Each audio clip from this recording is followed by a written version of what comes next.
Good evening to everyone. Just a second.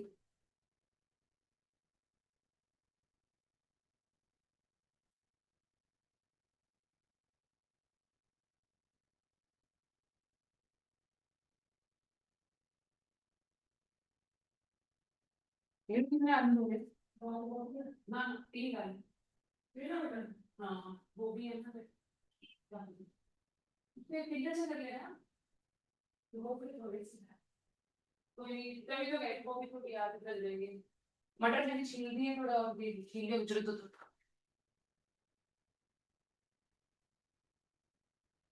है ना मटर धो ले मिट्टी देखो. Yes, good evening everyone. Myself Dr. Kavalpreet.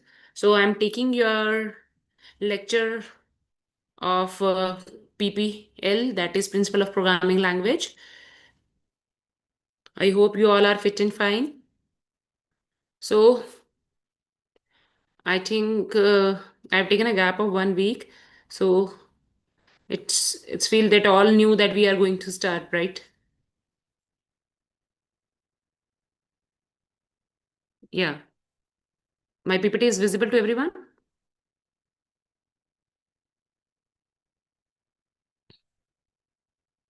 Yes, Vineet, good evening. Okay, Rahul. Okay.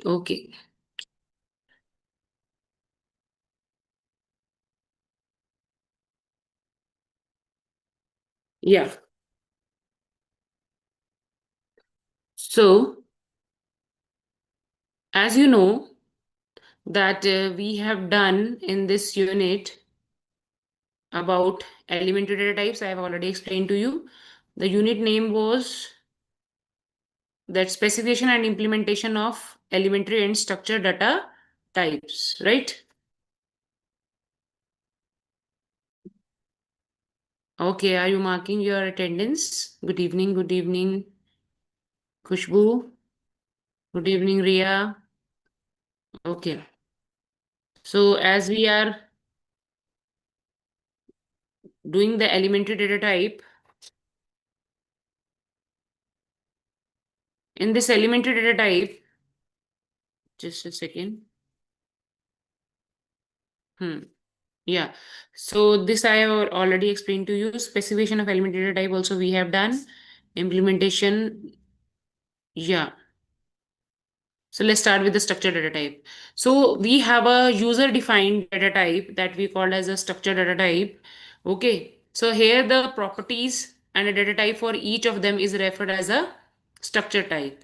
So properties that define a type of instance are called attributes. So those in the structure we are defining it like if I'm making a structured data type person, so we will take their age, uh, their height we are considering it, so that all will come in the attribute of a person. So in the same way as you are defining the user defined data type, so properties and the data type of each of them is referred as a structure type. So structured data type are an essential aspect of a computer programming. So there you are storing and organizing the data more efficiently and organized manner.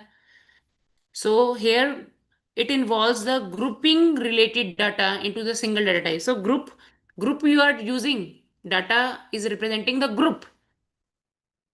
What is representing? A group. And what we are using a data type for that, right? So it which provides us several benefits to us, like modularity, ease of use, code readability. So I'll show you the example, then the things will be clear to you more. Okay. Let me show you the structure first, then the things will be clear. See here, let's examine each step in more detail. So first of all, we are defining the structure. The first step in the structure data type is to define the structure.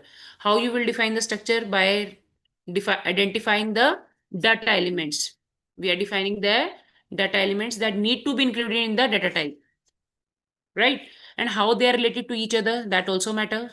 So this is kind of the structure of data type is a kind of schema, or you can say blueprint, that outlines the organization of its data elements. So see the example here, then the things will be more clear to you. We want to define a structured data type to store employee data, like we have a structured data type employee. So we may identify the following data elements that need to be included in the data type. Which type of data elements we need to be included in the data type? Is name, employee ID, address, department, and salary. So the relationship between these data elements can be represented visually as follows. Like we have a employee data. So what we are including in employee structure type, structure data type. Structured means the structure that you are defining, user defined. That according to my requirement, I am making it.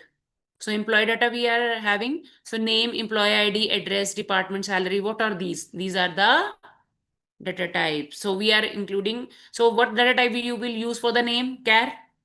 So now after defining the attributes of a employee data, name, employee ID ये क्या है? Attributes हैं employee data के. So defining the data types. So once the structure of the data type has been defined, structure आपने define कर लिया. Now the next step is to define the data type of each data element. जितने भी data element आपने define किए थे यहाँ पे, name, employee ID, address, department, salary. Now you need to define their data. What? Data types. So this involves specifying the type of data that will be stored in each data element. The common data type क्या होते हैं आपके? Data type include string, integers, floating point, and Boolean values. Now see this example.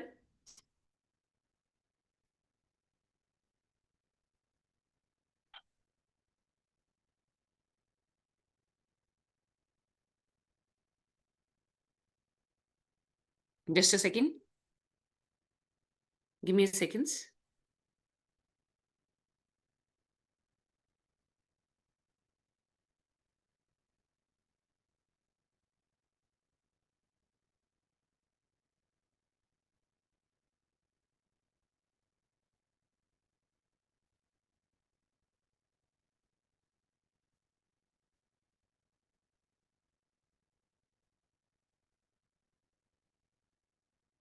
Yes.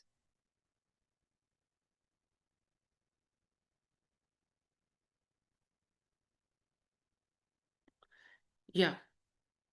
So next we have this, for example, I'm how the data element, employee data, the data elements that I have already defined you in the previous slide.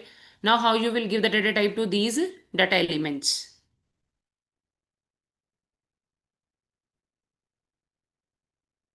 So what you will use for name, you are using string. For employee ID, you are using integer. For address, what you are using? String. So name, we are using string data type. For employee ID, we are using integer. For address, we are using string. Department also, we are using string. For salary, we are using float. Is this clear how you define the structure and how you will define the data type of the data elements?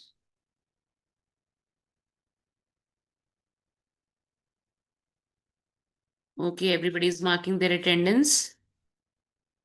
Is this clear how you will define the data type? Sorry, structure. Okay, okay, Bhumin, thank you for your feedback. Okay, okay,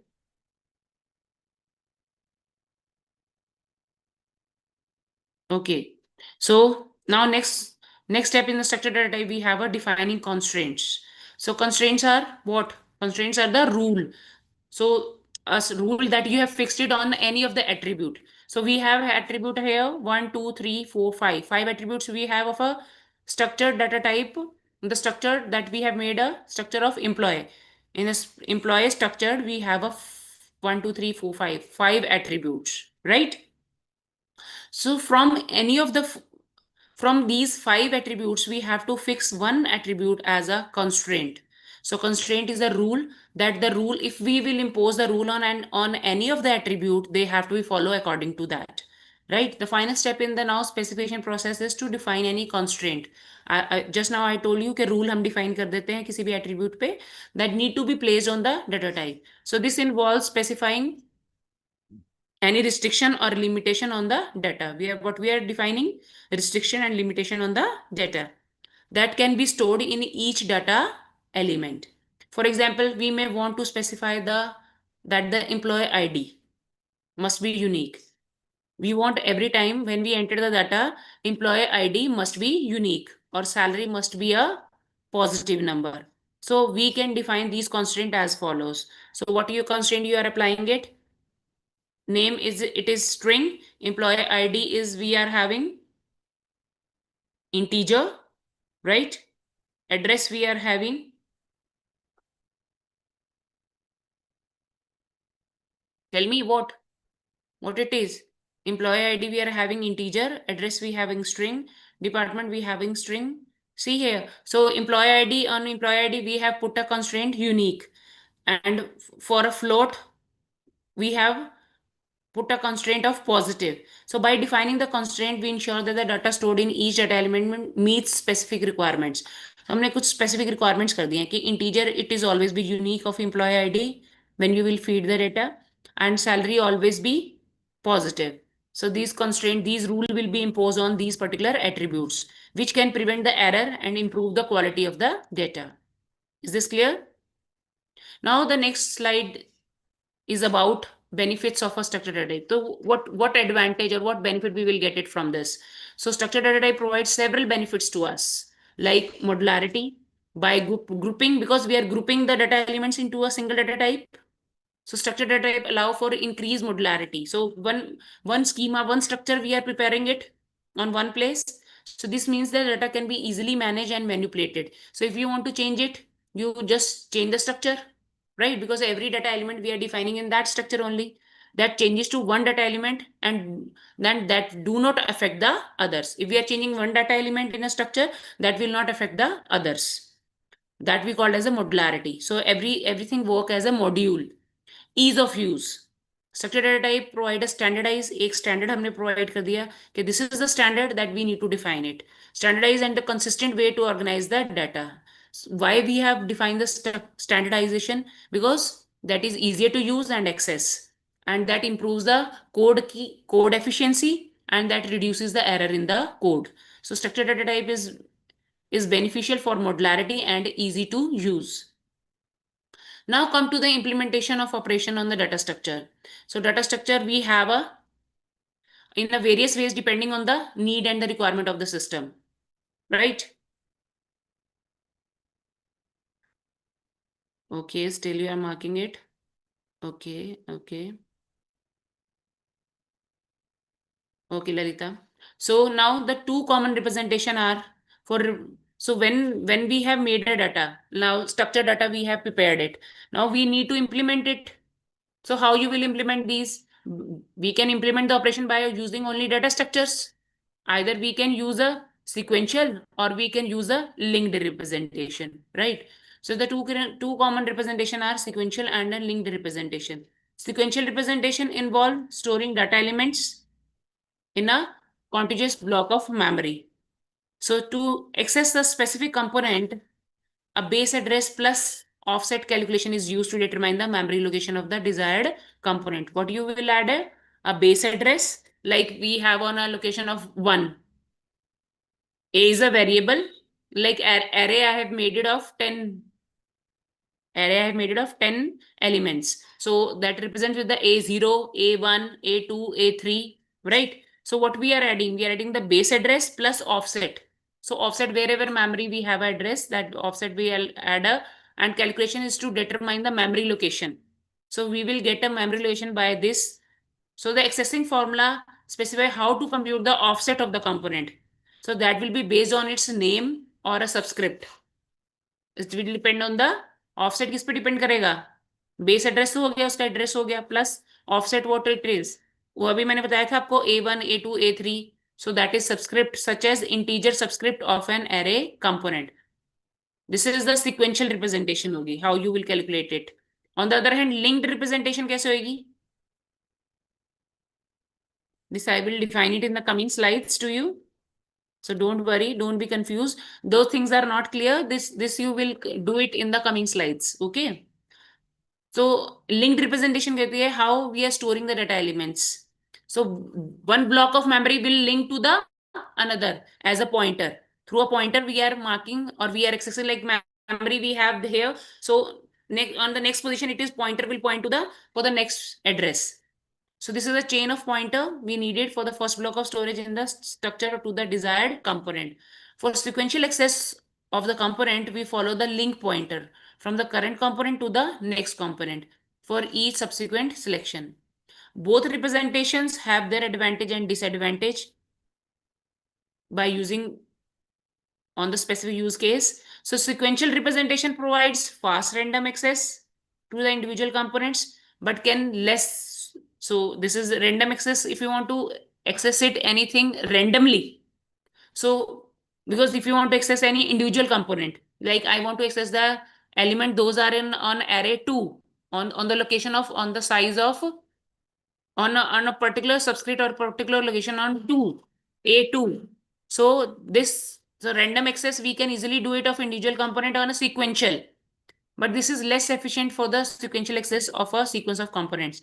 Link representation provide flexibility. Anytime from anywhere, from any position we can insert it, and from any position we can delete it. We just we change the pointer position to the other block, other storage. So that can be slower for random access of individual components. Insertion deletion इसमें अच्छी है linked representation में, but for random access of individual element is slow. And but in this insertion or deletion जो है sequential में it's tough, but it's efficient for the random है, पर ये fast random access करती है. So advantage और disadvantage clear होगी sequential और linked के.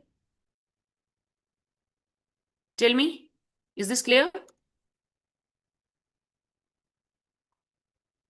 Ma'am, give a pick example.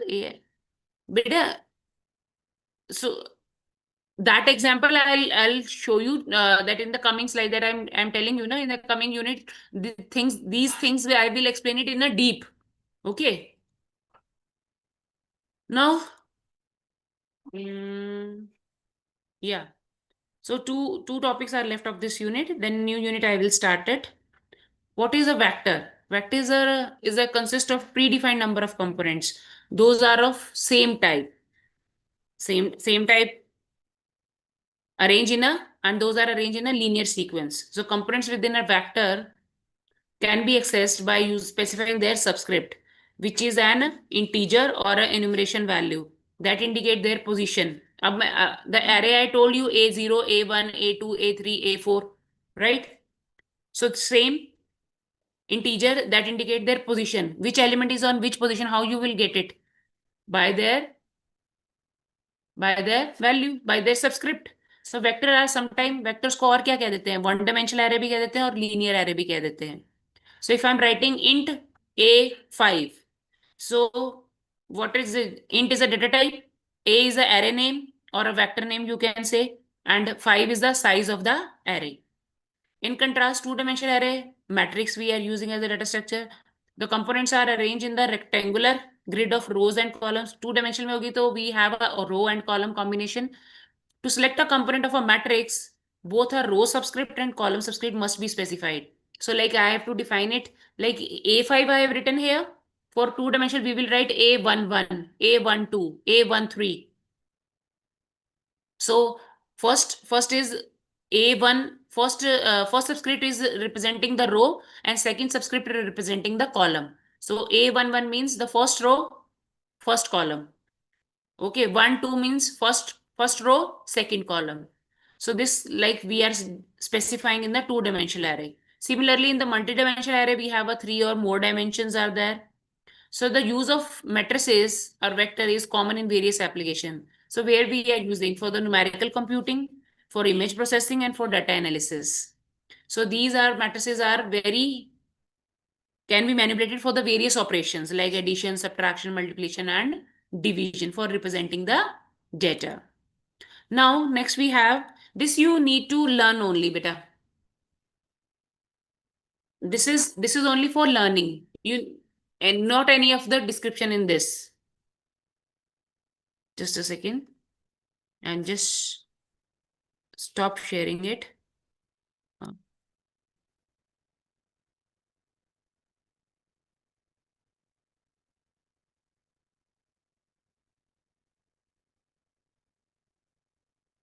Okay.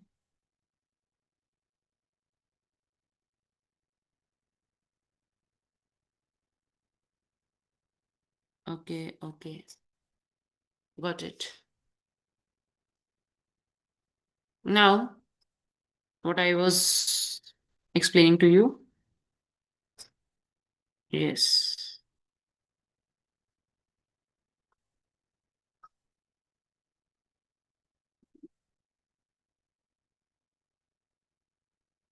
I was explaining this to you. Yeah, this. So come to the again, next slide we have of primitive data type.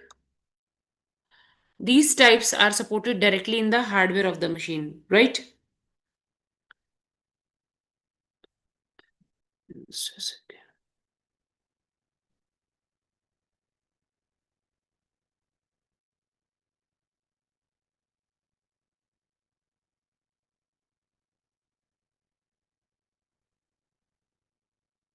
Now screen is visible.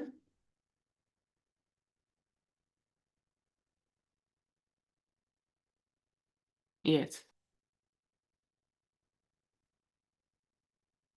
So in this, so this is supported in the hardware of the machine, not defined in the terms of other types. So how they are defining or supporting directly to the machine. So integer, you know, we have these are the primitive data types. I'm just giving explanation to you.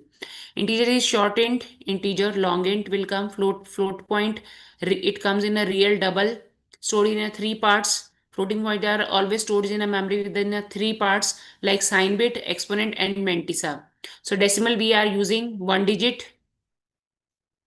Okay. Boolean, we are representing always the data in the form of true or false. That we true we are using 1 and for false we are using 0. Character, for character we are using these, supporting these all the ASCII codes, EBCDIC codes and Unicodes. Floating point. Then we have model real numbers but only as approximations. So they are in the floating point, they are supporting the scientific numbers also. Exactly. So this is they have explained the single precision and double precision. 32. If you have a memory of 32-bit representation, then we will fix the 1 bit for the sign, 8 bits for the exponent, and 23-bit for the mantissa. If it is of double, then we are using 1-bit sign, 11-bit exponent, and 52-bit mantissa. So, so if the question will come related to the primitive data types, you need to just explain it about the things in what is integer, that what is floating point, that we are taking a decimal number in the floating point, integer we are taking whole numbers, and then you can specify the size also. Decimal and boolean that we are using for the business applications for money. Store a fixed number of decimal digits.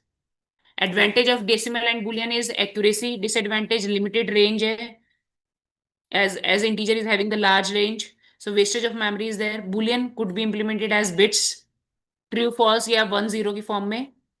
Advantage is always readability is there. Character string is another point for representing the strings. If the data we want to represent in the strings, use the 5 bits to represent the characters in this code. And in this ASCII, we are using the 7 bits to represent the 128, like 2 raised to the power 7, that is 128 possible characters will come.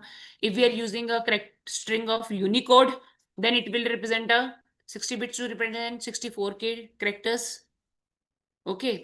Now come to the character string types. So value are sequence of characters. It is checking typically the string operations we are applying, like assignment. We are checking if this name is equal to this name. Concatenation, string concatenation, Amit plus Kumar. If you want to write down the both the names together, Amit Kumar. So for concatenation of the string, we are using these string types. What are the other purpose we are using? For substring from Kumar, Amit. If you want to get it some sub, this is string. Amit is a string, and we want to get it some two letters or a one 3 letters from Amit. So how you will get it? By using of substring reference. And another is pattern matching. If the pattern matching of the two strings are equal, then that also operation we can apply on it.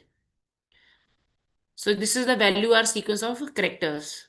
So this is a summary that we have done. We have learned the data types. We have learned elementary data types. Integer, float, character, boolean will come in elementary. Then we have learned structured data type. Structured data types are more complex data type because that is made up of multiple values, multiple data elements थे ना structured data type में. Like we have array, structure, and classes. Specification of data type. We just now we have learned the properties like range of value, their size, and their behavior. Then we have learned implementation of data type, sequential and linked list. link that is on linking based. So that is implementation of data type. Elementary data type that stores a single value like short, int, long data type, which so that is representing the elementary data type. Structured data type, array of integer like A5, structures, classes are all comes in structured data type. So these are the review questions.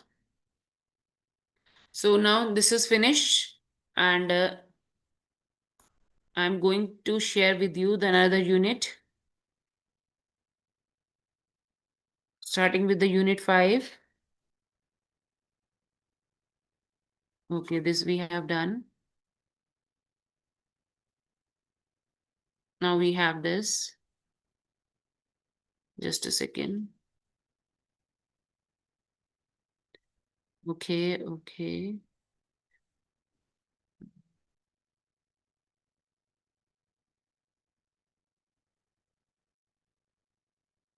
Yes.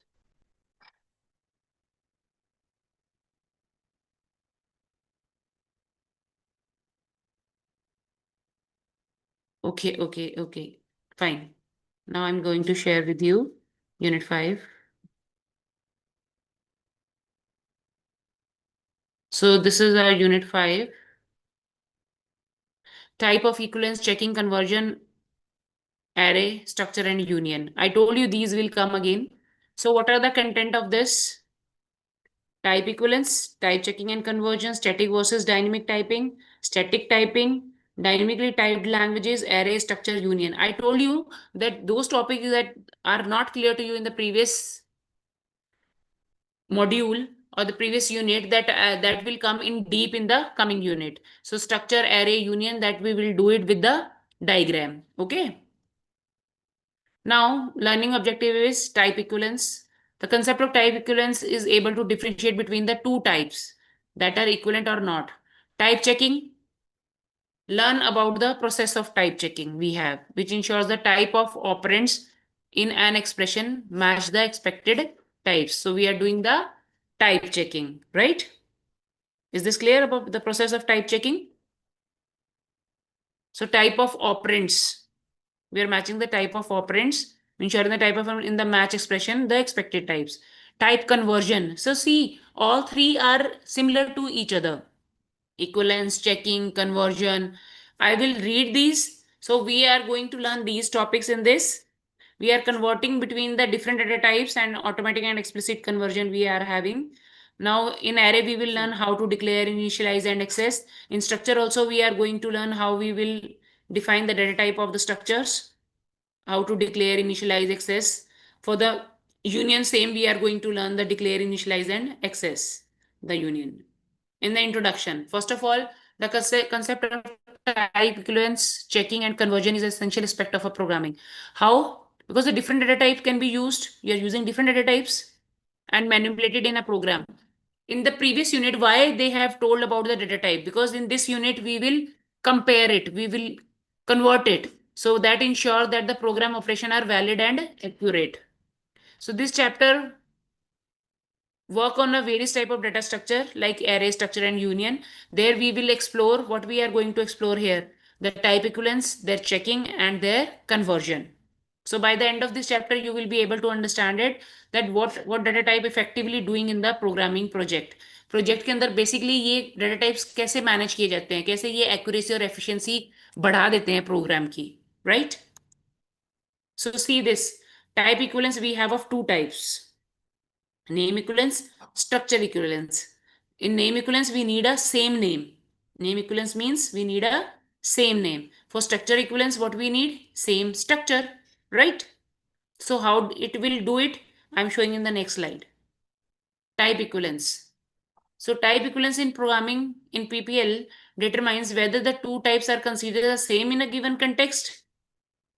So this is critical for type checking, where a compiler ensures that the operations are applied to compatible types. So there are two primary forms of type equivalence we are having in PPL. First, we have a name equivalence. The two types are equivalent if and only if they have the same name. So this approach is strict. we have to check the equivalence of the name. Even if two types have identical structure, they are not equivalent. I'm just showing you, unless they share the same name. Is this clear? Two types have identical structure, but they are not equivalent unless they share the same name, right? Like here, see, type def is a keyword, int is a data type. See the example of name equivalence. Name equivalence का example देखिए. Type def int age, type def int salary. Name is different. For age, we are using the alias name, like you have a name Aman, and at home they are calling you like Amu or something. They are giving a alias name. The same we are giving alias name to age A and salary S. So for age we have written 25 and salary we have written 3000. The following would cause the type error. If I am writing A is equal to S, even though both are integers, see, both are having a keyword type def. We are defining it as a typedef is a keyword that we are using it, that this is a structure that I've made it with the typedef. Int is the data type. Still both are having an integer, int, but the age and salary are not are considered. What we are considered age and salary, these are distinct. These are distinct. So in C and C++, typedef is a keyword which is used to create a new alias. अभी मैंने आपको बताया by because I have added the type def here. That's why we can write the age alias name is A. Just because of this keyword, we am giving salary as a S. So in C and C++, type def is a keyword used to create a new aliases or the synonym. We can call age with the A also for an existing data type. So this help in improving code readability, simplifying the complex type declaration. अगर complex type declaration है तो उसको simple हो जाता है, ए और S दे दिया जैसे हमने, and that's make the code easier to manage. Type equivalence is clear. Name equivalence, tell me, is the name equivalence is clear to everyone? Okay, what about others? Give me the feedback please. Yes woman. Okay. But if any of the topic is, thanks Rahul for your feedback. If any of the topic is not clear, so don't be panic that I'm not getting this particular topic, because I'm just, if I'm going through from that topic, I'm not explaining in deep. That means that topic will come in the coming unit in deep. So I will explain there only. Okay. So sometimes that some of the topics they are given in the unit, that is only they are mentioning their names, but they have not described it there.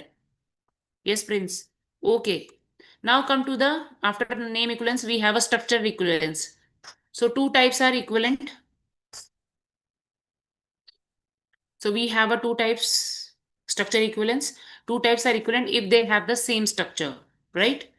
So when we are saying the structure equivalence is there, when they have a same structure, regardless of their names. So now name is not matter because name equivalence nahi hai ye structure equivalence hai. If the structure are same, then we can say this is a equivalence is there. Equality, equivalence is equality. So this approach focus on the actual composition of types.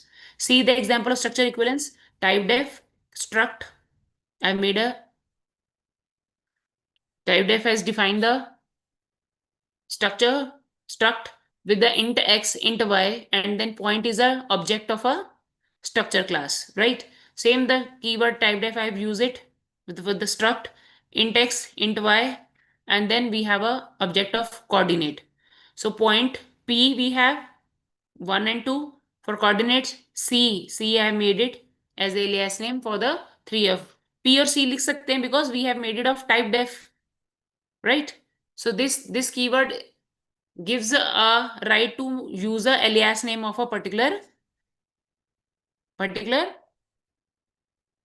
objects, right? So this assignment is valid under structure equivalence.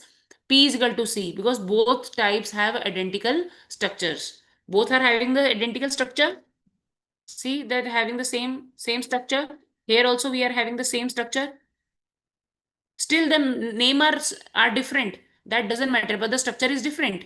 Here we have a two variables. Here also we are having the two variables with the same structure we are having. Yes or no? So what is the difference between the two? Name equivalence type must explicitly share the same declaration. So name equivalence में क्या है? Type must explicitly share the, like int we are having. Okay. So the types must explicitly share the same declaration to be equivalent.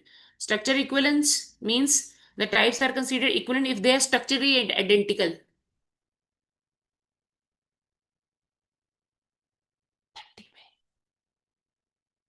Oh, means yes. The name equivalence, the types must explicitly share the same. If we have a same declaration, okay, like int we are having, because in previous I was telling to you,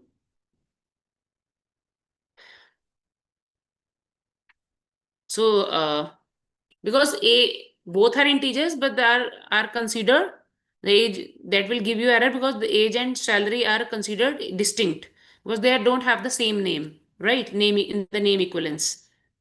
So that is only in the difference they are telling you in the name equivalence. Type must explicitly share the same declaration to be equivalent. So with the type, we need a name also, that the same declaration we need it for the equivalence. Structure equivalence, types are considered equivalent if they are structurally equivalent, identical. अगर structurally identical है, then types are considered equivalent. Here types must explicitly मतलब बाहरी रूप से, that we need to mention it. Int we need to mention it with the same name, but they have to share the same declaration, same name for showing the equivalence. ये तो हो गया, that is key difference. Now practically use, name equivalence is more common in language emphasizing the type safety. Like ADA in C language, name equivalence is commonly we are using in the programming. Structure equivalence we are often used in the languages that prioritize the flexibility, like ML, machine learning, and Go. We are using structure equivalence. So, understanding type equivalence is essential for designing or working the statically typed programming languages. Statically कौन सी होती हैं? जो fix होती हैं. Wherever we are using in those programming language, we are using the fixed things, fix module, fix structure. We are used fixed structure, fixed name, fixed things we are using it. So that influencing it. So how it's mismatch. So that influences how type mismatches and compatibility are handled. Okay, so this is the type equivalence. So we in two things we have learned in type equivalence: name equivalence and structure equivalence. Now come to the type checking and conversion. What is type checking? The process of verifying the constraint of types to ensure that the operation are applied to the compatible data types. It is typically done at compile time, that is static type checking, or runtime, that is dynamic type checking. Clear? Means we are verifying. So static type checking when we are doing it at the compile time or at the run. देखो program, when you are running the program, the two things are doing it. One is compile time is there, and then runtime, execution time, that runtime is there. So static type checking we are doing at the compile time, and dynamic type checking we are doing at the runtime. So see the types of type checking we are having. So what is static type checking? For checking the operation that is compatible data type. So what we are enforcing, what kind of constraints, rules we are enforcing it? Just check it here. The types of type checking, we have static type checking that performed at a compile time. And in which language we are using static type checking? C and Java. Error are caught early क्योंकि compile time पे, because run time से पहले ही compile time आ जाता है. सो compile time पे when we are, it is showing ना, जब आप, if you have run the C program, you have checked at the compile time when you press the control plus F9. So at the compile time, this is showing the errors to you. Yes or no? And when you will do alt plus F5, that means at that time you are running the program, C program, the same program. So compile time will show you the errors if the syntax error or any error is there. So error are caught early but require explicit type declaration. Second, we have dynamic type checking performed at runtime. Example, when we are performing at runtime dynamic type checking, Python and JavaScript is performing dynamic type checking. That allows more flexibility. That allows more flexibility because that is to be done at the runtime, but increase the runtime overhead. But it is increases the runtime overhead. Now see the example. int a is equal to 5 and float b is equal to 3.14. A is equal to B. So that type error in static type checking is to be done, right? Because A is of integer type and B is of float type, right? So A is equal to B is not there. So type error in the static type checking without explicit conversion. अब यहाँ पे हमने explicit conversion नहीं किया है इसका. So if we have not done the explicit conversion, ये implicit conversion है आपका. So in static type checking, so compile time static type checking means compile time. So compiled at the time of compile time of a program, so it is showing you a is equal to b, error it will come because a is of ये equal हो ही नहीं सकते because a is of integer and b variable is of float type, right? Data type variable and we are assigning to a 5 value, so is equal to is the assignment operator. So in the static type checking it will show you error, right? Because we need to convert it into the explicit conversion. अब how you will do the explicit conversion? See, अब ये these error you can remove it by using of explicit conversion. देखो कैसे करोगे आप? Explicit conversion, we are giving another name also to explicit conversion, that is typecasting. What we are saying? Type casting. So done manually by the programmer. How it is to be done? Casting a float to an int. What we have done in the C language, what you will do? Float a is equal to 3.14. Then I have written int b is equal to int a. So explicitly आपने क्या कर दिया? What you have done? You have converted a into int because in the bracket you have mentioned int here. See the cursor position on the screen? Int here. Int b is equal to int a. So explicitly we are converting the float into the int. Is this clear? Is this clear to everyone? What is static type checking and dynamic type checking? And if the by make and how when you will apply the static type checking? Because early we are finding out that a one of the variable of a is not equal to b. Then why? Then for that reason we have applied the explicit conversion. Is this clear? See the type system.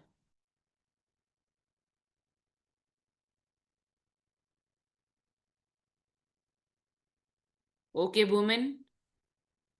Okay. See, those are having a knowledge of C na, they can understand these concepts easily. Those are not having a knowledge of C, they are not aware that what I am talking it here. Because here I am talking about every language. Basically, we are talking about here C. See, in type system, we have a type checking and type conversion. Two types we have.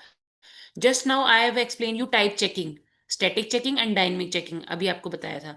In type conversion, we have a implicit that we are saying querytion, and second we have a explicit that is casting.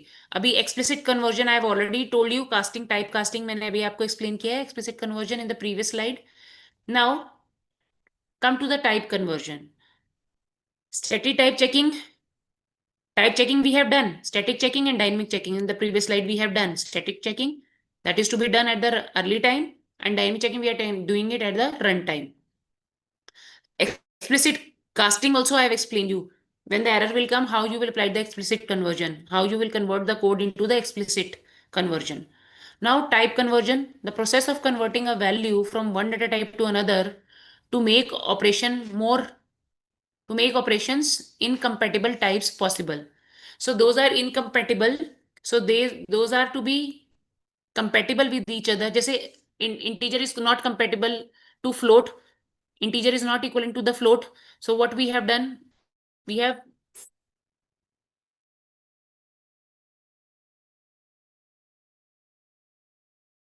b variable.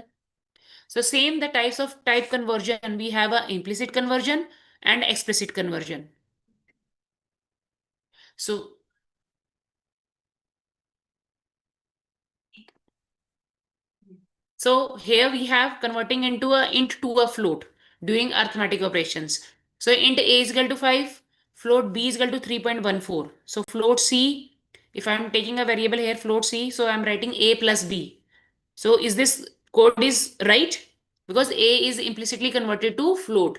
So this is the example of implicit conversion. So here, because one variable is of float, another variable is also of float, if the third variable is not there, then what you will do? So that A will, when you are adding the two variable that is of different data type, so A is implicitly means automatically that is converted to float, because two variable is of, already we have a float type. So that is implicit. Explicit, there you need to define integer for the conversion. Explicitly means forcefully you are converting the one variable into the according to the another data type, to removing the incompatibility between the data types. So देखो incompatibility तो है, integer represents the 2 bytes in a memory and float is representing the 4 bytes. Okay, so both are having different, float is using different term, like integer represents the whole numbers and float is representing the decimal numbers. So incompatibility is there. Is this clear? Tell me, give me the feedback.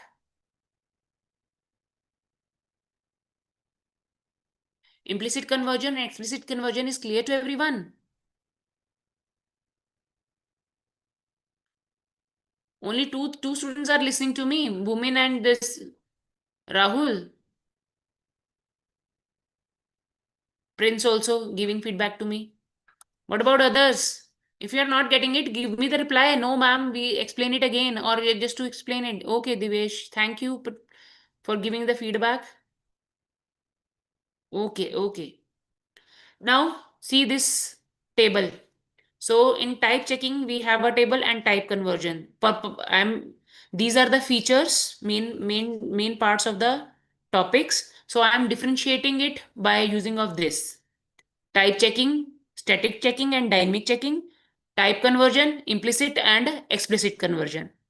Purpose ensures, क्यों type checking करते हैं हम dynamic और static, compile time पे और run time पे? For ensuring the type correctness, for checking the data type correctness. Type conversion का purpose क्या है करने का? इम्प्लिसिट और explicit converts the value between the types, so we can convert the value according to the types, right? Just a second everyone.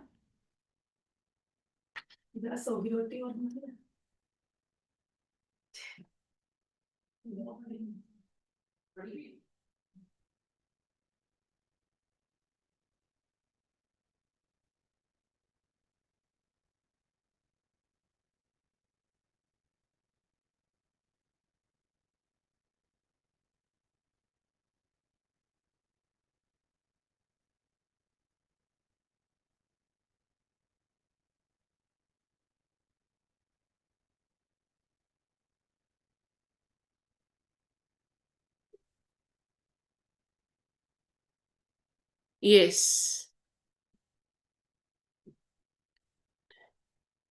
In the type conversion,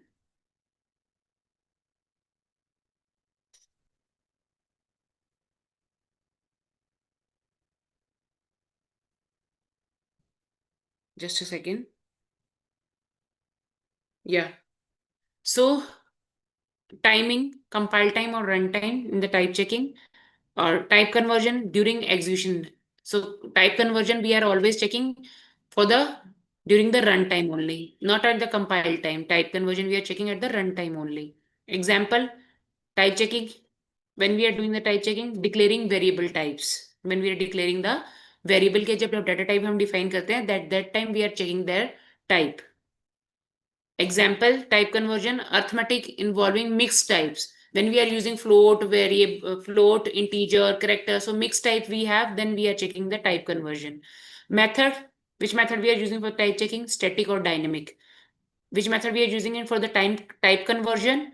Implicit means automatic. Explicit means manual. So manually we are writing it. Is this clear? This difference is clear to everyone?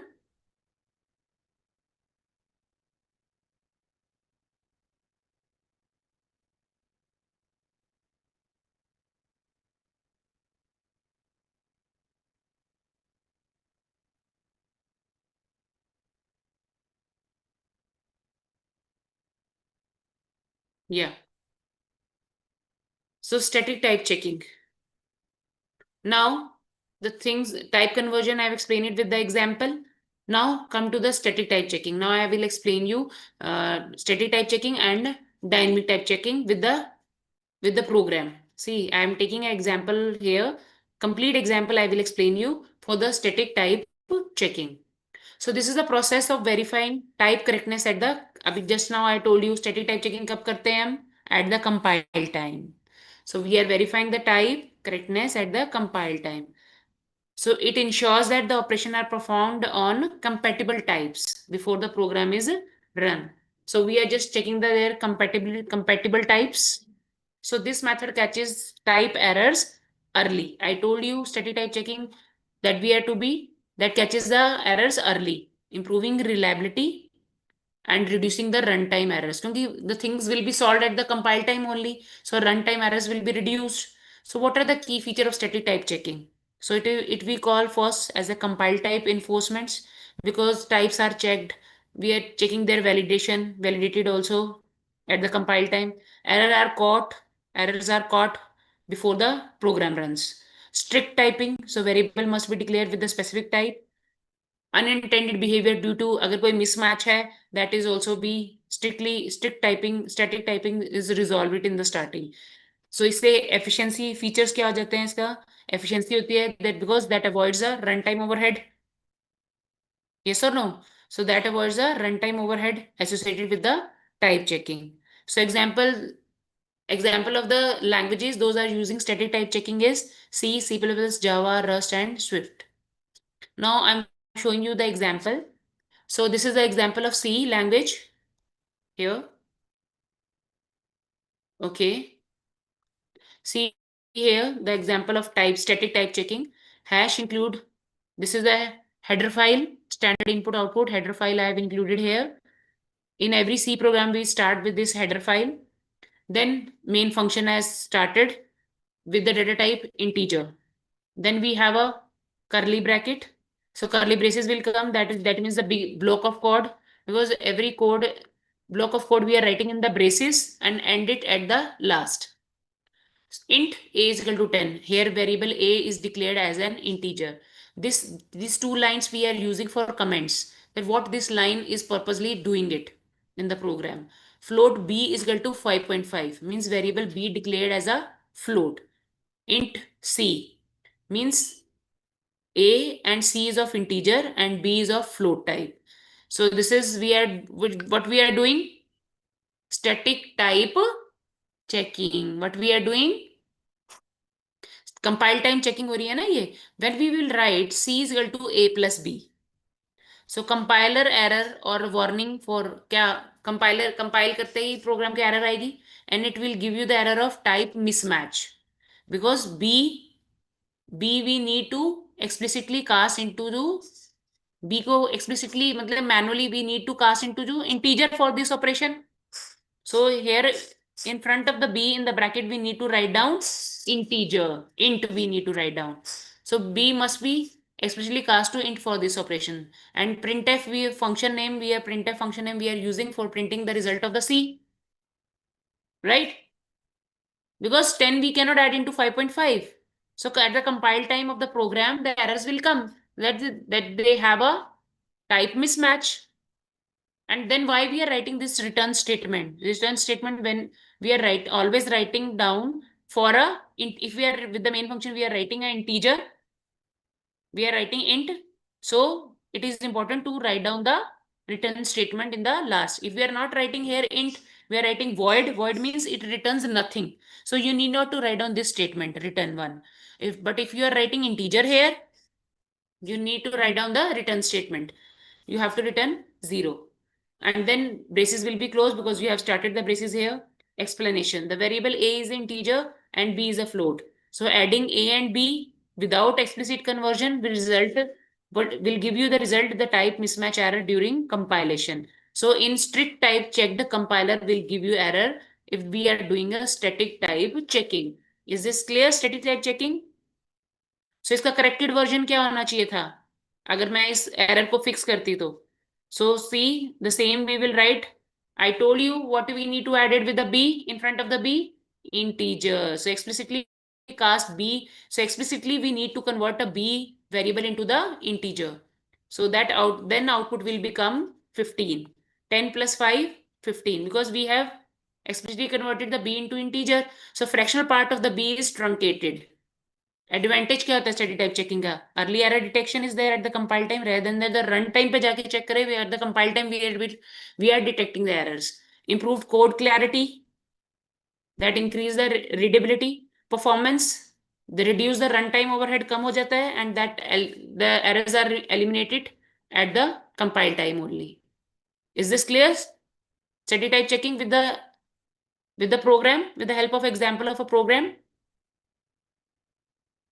So dynamic type checking we will start it in the next class with the example, proper example. I will explain it. I will use it here. So now here I have taken example of Python in a dynamic type checking. Static में मैंने C का लिया था. Now in dynamic type checking I will take example of Python. So that's why I'm saying in PPL I'm not talking about any one language. So I'm taking this is a theoretical subject, but I'm taking a programming example here just because of the clarity of the topic. I'm adding it. But in the exam also, if you will write it, then the more clarity will come rather than the verbal. Verbally, you will explain it, but when you will explain with the example, the things will be more clear to the examiner. Now tell me if you have any query related to this. Now, conversion is also clear and static type checking and dynamic type checking is also clear. Type checking भी clear हो गया आपको और conversion भी clear हो गया है. Right? Both the things are clear to you? Hurry up, give me the feedback so that I'll wind up the class. Time is over. Tell me, guys.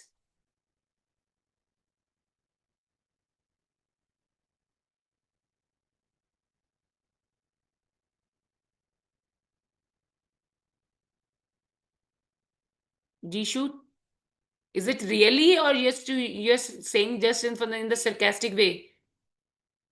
That is, ma'am, all clear.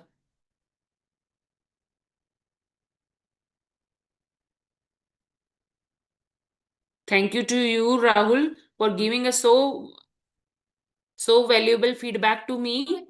And it's very impressing that I'm really clearing the I'm really just to be reaching that point that the things are clear to you.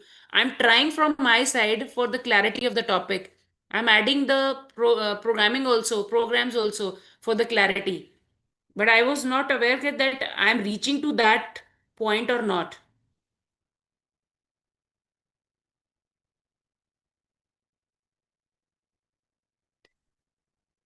So if I'm okay, Prasanjit Datta Bhumin. Okay. If it is clear to you, that will be a very relief for me because when we are preparing the topic for the children, we have a motive in our mind that it should be clear to everyone. Okay, Anil. Thanks to everyone. Okay, take care and revise the topic from your notes. Okay, and I'll share the PPT with you very soon.